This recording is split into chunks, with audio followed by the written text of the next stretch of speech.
Bonjour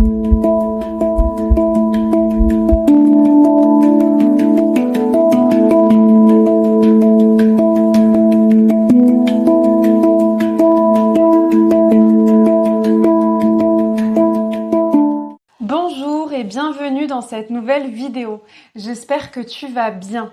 Aujourd'hui, nous allons parler de l'hypersensibilité, mais surtout le déclic qui m'a permis de vraiment officiellement faire la paix avec mon hypersensibilité et qui, je l'espère, te permettra aussi d'être enfin en paix avec finalement ce super pouvoir. Je vais t'expliquer tout ça juste après. Pour revenir déjà juste sur la base de qu'est-ce que c'est que l'hypersensibilité, parce que je sais pas si là, toi, tu es dans une période où tu sais que tu es hypersensible, ou est-ce que tu te questionnes, ou est-ce que t'essayes d'accepter ton hypersensibilité, mais c'est pas facile, etc. Donc, dans l'idée, j'aimerais juste revenir sur la base de ce qu'est l'hypersensibilité, comment c'est expliqué, puis aussi comment je la vis. L'hypersensibilité, c'est une hyper réceptivité à des stimuli extérieurs. Donc, tu peux être hyper réceptif ou réceptive aux stimuli extérieurs par différents sens. Et pour chaque personne hypersensible, c'est spécifique. Le mélange est vraiment unique et chacun a ses portes d'entrée qui lui sont propres. Pour ma part, par exemple, j'ai une hypersensibilité au niveau visuel. Donc, dès qu'il y a un peu de soleil, lunettes de soleil. J'ai une hypersensibilité aussi au niveau kinesthésique. Donc, je ressens les énergies subtiles. Je ressens énormément de choses. Il y a des personnes pour qui, par exemple, je sais pas si c'est ton cas, vont avoir du mal à porter certains tissus parce que ça va venir vite les irriter ou ce genre de choses. Il y a aussi l'hypersensibilité au niveau auditif, donc il y a des personnes qui vont, par exemple, vite très bien entendre les différentes nuances de son, ce genre de choses. Et puis en même temps, on peut vite se sentir saturé du coup d'informations puisqu'on reçoit énormément d'informations, par exemple au niveau de l'ouïe. On peut être également hypersensible au niveau de l'odorat et au niveau du goût. Donc c'est toujours intéressant, je ne sais pas si tu t'es déjà posé ces questions, de te demander à quel niveau toi, à quel sens au niveau extérieur, tu es très vite saturé souvent et au niveau de quel sens tu es le plus hypersensible si c'est le cas. Également, on est hypersensible aux stimuli intérieurs. Donc autrement dit, souvent une personne hypersensible, certaines personnes pourraient dire qu'elle est trop, entre guillemets, je vais y revenir plus tard. Dans l'idée, donc, on ressent la tristesse très fortement, mais aussi la joie, mais aussi la colère, mais aussi la peur. En fait, les émotions sont décuplées, on les ressent très fortement. Donc voilà, une hyper réceptivité aux stimuli extérieurs, intérieurs. Et après, donc tout ça peut faire qu'on peut avoir une tendance des fois au repli sur soi, surtout après avoir été, comme une sensation d'avoir été surchargé d'informations. On peut aussi avoir une tendance du coup à l'introspection. Donc pour ça, par exemple, je sais pas si tu écris déjà ou pas, mais l'écriture, ça peut être un super truc pour extérioriser, introspecter, se connecter à soi, etc. Et puis souvent, les personnes hypersensibles ont une intuition très développée. Donc, je fais ce signe dans le sens où l'intuition, c'est en lien avec le chakra du troisième œil, donc à ce niveau-là. Et donc, souvent, des perceptions subtiles. Donc, c'est aussi mon cas. Je peux pressentir des choses en avance, ou ce genre de choses. Et c'est vraiment une intuition très, très, très développée. Donc, voilà pour juste l'hypersensibilité. N'hésite pas à me dire en commentaire quels sont les sens qui pour toi sont le plus développés, ou alors où tu te trouves par rapport à ton hypersensibilité, ce genre de choses. Ensuite, pour parler de finalement, qu'est-ce que j'en fais de cette hypersensibilité? Alors pour ma part, j'ai appris, compris, intégré que j'étais hypersensible à l'âge de 25 ans. À la fois, alors je sais pas pour toi, mais à la fois pour moi, ça a été une révélation, un apaisement et une compréhension de me dire ok, en fait c'est pour ça que je suis comme ça, c'est pour ça que je fonctionne comme ça.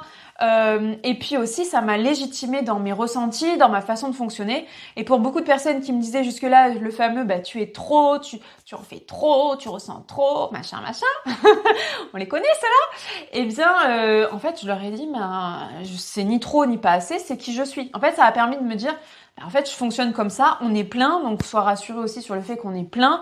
Et puis en fait, c'est mon mode de fonctionnement, ça n'est ni bien ni mal, c'est peut-être différent d'une autre personne et de plein d'autres personnes puisqu'on est tous différents finalement, mais voilà, donc ça m'a juste légitimée. Mais il y a aussi une autre partie, et donc c'est surtout sur cette partie-là que je vais développer après la vidéo, où j'étais en mode, ok, vraiment, je l'ai reçu comme un fardeau. En mode, ok, c'est quand même compliqué à manager ce truc d'hypersensibilité. Et en fait, du coup, il y a vraiment un non là-dessus. Et a priori, j'en ai pour une vie, quoi. Alors, juste pour revenir sur cette notion de est-ce que j'en ai pour une vie ou pas pour une vie. Donc, quand je dis je parle de toi, de moi, de toutes les personnes qui se reconnaîtront dans cette vidéo. L'hypersensibilité, elle peut être d'origine génétique, mais elle peut aussi être donc d'origine biologique, mais elle peut aussi être d'origine en lien avec des situations vécues. Donc savoir que ton hypersensibilité, elle peut évoluer au fil du temps en fonction de son origine et en fonction de plein de choses.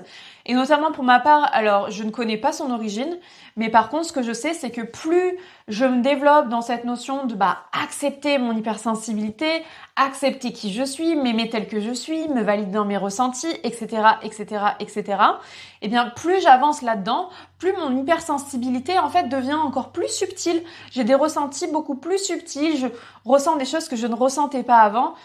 Je perçois des choses, mon intuition se développe, enfin, toutes ces genres de choses. Donc, en fait, mon hypersensibilité et mon intuition aussi se développent au fil du temps. Donc ça, en tout cas, c'est mon vécu.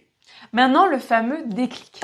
Donc ça, pour te le dire, c'est vraiment, je te partage ma vision des choses. Donc, elle vaut ce qu'elle vaut. Ne croyez pas ce que je dis. Enfin, voilà, croyez ce que vous avez envie de croire. Moi, en tout cas, ça me fait du bien de croire ça. Donc, c'est ce que je crois. Pour autant, voilà. Est-ce que c'est vrai, est-ce que c'est faux? Voilà. Ce que je crois, c'est que nous sommes donc une âme incarnée dans un corps. Donc tu vas voir où je veux en venir, c'est-à-dire que donc l'âme, entre guillemets, c'est comme un groupement d'énergie et qui vient dans ce corps, ce qui fait qu'en fait nous sommes dans la matière, nous sommes en vie. Sinon, si j'étais une âme qui n'est pas dans ce corps, eh bien tout simplement je serais de l'énergie flottante quelque part dans l'univers.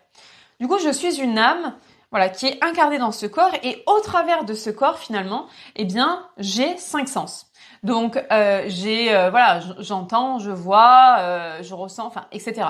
C'est grâce à ce corps que je ressens. Et finalement, une des raisons de l'incarnation pour tous les êtres humains, finalement, dans ma vision, finalement, c'est de ressentir. C'est de faire l'expérience d'une vie, enfin, de faire une expérience au travers de nos 5 sens. Donc en fait, les 5 sens, c'est ce qui est en lien direct avec la vie.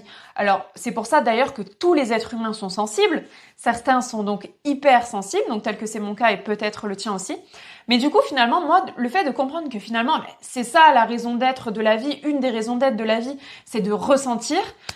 Bon, ok, certes, je ressens très fort, mais tant qu'à venir pour ressentir, autant le faire à fond. Enfin, en soi, ça m'a permis vraiment de me dire, finalement, c'était une de mes missions, c'était de ressentir. Au moins, ce qui est sûr, c'est que je suis pas passée à côté de ma mission. C'est sûr que, je ressens. Voilà, là-dessus, il y a pas de doute. On est bon. Donc, et finalement, moi, ça m'a permis de me dire, c'est vraiment l'expérience de ressentir. Et on hyper ressent, on ressent juste, si on est hypersensible ou juste sensible comme tous les êtres humains, finalement, peu importe. Mais ça permet, je trouve, de replacer les choses au centre et de se dire, on est venu pour ça. Donc voilà. Une dernière chose aussi extrêmement importante, c'est que, ok, on est venu pour ça, mais quand même, cette hypersensibilité, des fois, c'est dur à gérer, c'est clair. Comment je fais, comment je fais pour apprendre à gérer ça? Donc, je vais pas développer ça dans cette vidéo. Par contre, je vais juste donner une métaphore que je trouve extrêmement importante. Donc, moi, ce que j'aimerais te dire vraiment, c'est que ton hypersensibilité, c'est un super pouvoir. C'est un hyper pouvoir, comme tu veux, mais dans le sens où ça te permet de comprendre certaines choses, de ressentir, donc d'avoir d'autres d'apprentissage spécifiques, de te positionner d'une certaine façon unique dans le monde. Ça te permet plein de choses. Donc finalement, c'est un super pouvoir. C'est comme ça que j'espère que tu pourras le voir. Et j'aime bien la métaphore en fait comme un couteau. Un couteau en fait, c'est un outil qui donne un super pouvoir. Comme tout super pouvoir, il y a 2 aspects. Et dans l'hypersensibilité, c'est pareil. Le couteau, il a 2 aspects, il a même double tranchant au sens propre. Donc avec un couteau, tu peux couper, cuisiner, faire à manger pour plein de gens. Et tu peux le tuer en fait.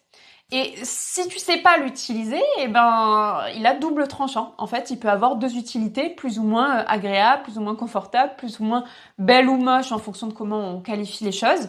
Donc, voilà, l'hypersensibilité, c'est pareil. À la fois, ça va décupler tes émotions, mais pas que tes émotions inconfortables. Aussi tes émotions confortable. Tu vas avoir aussi une capacité à t'émerveiller beaucoup plus facilement que d'autres personnes, enfin différentes choses. Donc en fait, comme tout super pouvoir entre guillemets, il y a ses plus et il y a ses moins.